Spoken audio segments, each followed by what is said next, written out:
everyone. Last few days. Thank you very much. Yeah, I appreciate it. I'm so stoked to be here. I remember we were chatting for a second about the album coming out. This was just the days before it was coming out, and you were telling me about the Wu-Tang Clan, and you were telling me about that track. Yeah, so it's called Wu-Tang Forever, and the entire Wu-Tang Clan is on the album.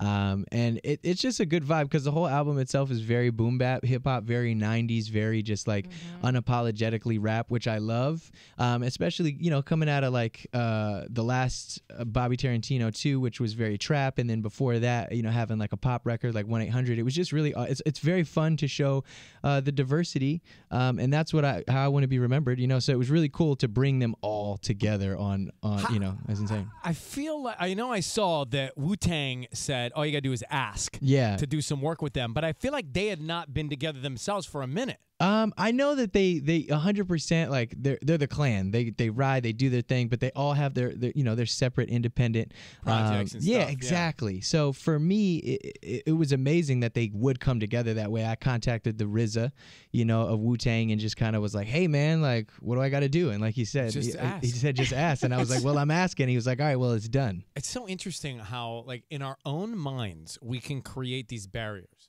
Yeah. Like you would think, I mean, maybe you say to yourself, well, this would be great, but I don't know how to do it.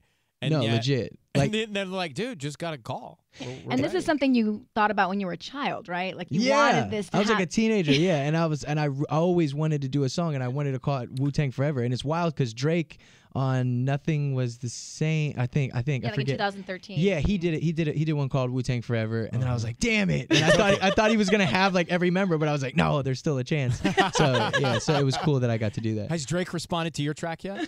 I'm waiting for the beef track. No, I'm just kidding. He's not on social media either. He's not on any social media. So just a little bit, just barely. Barely. It's the toe in the shallow end. Yeah. Yeah, just for this, because like what I've noticed is like with every release that I've ever done, I always like I'm excited and I want to know what people say and this and that, and it's like this has been overwhelmingly positive, but I've mainly gotten all the feedback from the people in my circle that I love and trust, because it's just like, man, it's just a cesspool of opinions, and nowadays it's like, man, there's one listen album reviews. Like there used to be a time where you had a CD and you were excited and you took the CD and you put it in the player and that's what you listened to, and you know, when you were driving your car or you're going here or there. But now it's like, no, I'm gonna listen to this and I'm gonna listen to some Pump and then I'm gonna listen to some Jay-Z and then I'm gonna listen to, you know, so and so. So it's just wild. Like I'm like, you know what? Everybody's gonna have their opinion.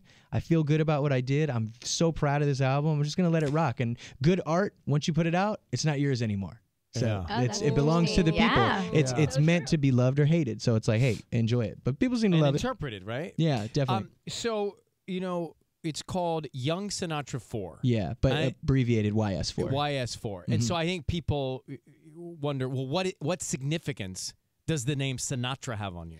A big one. It's actually tattooed right here on me. And for me, you know, I always loved Sinatra and just like the black and white films and his songs and